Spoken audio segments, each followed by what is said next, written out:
Elle qui a donné tant de versions contradictoires par le passé doit à tout prix éviter d'être à nouveau attaquée sur ça. À la moindre incohérence, elle risquerait de retourner directement en prison et de voir David ressortir de là libre. Ironiquement, c'est le jour d'Halloween que Cinnamon craque complètement et demande à voir Jay. Elle veut le voir parce qu'elle a une dernière révélation à lui faire. Et cette révélation, c'est qu'en réalité, c'est bien elle qui a tiré sur sa belle-mère le soir du meurtre. Jay est étonné et il comprend pas pourquoi elle se mettrait à mentir soudainement sur ce point précis. Pourquoi elle se serait accusée au départ avant de faire croire à une amnésie pour ensuite revenir sur tout ça. Pourquoi se donner tant de mal?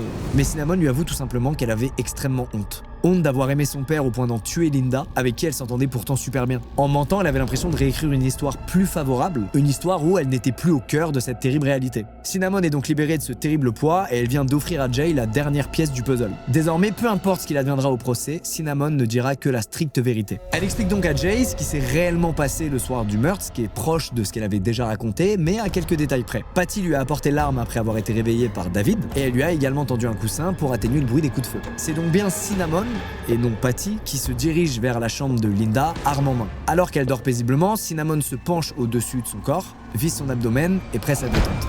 Le coup part immédiatement et transperce Linda qui hurle de douleur.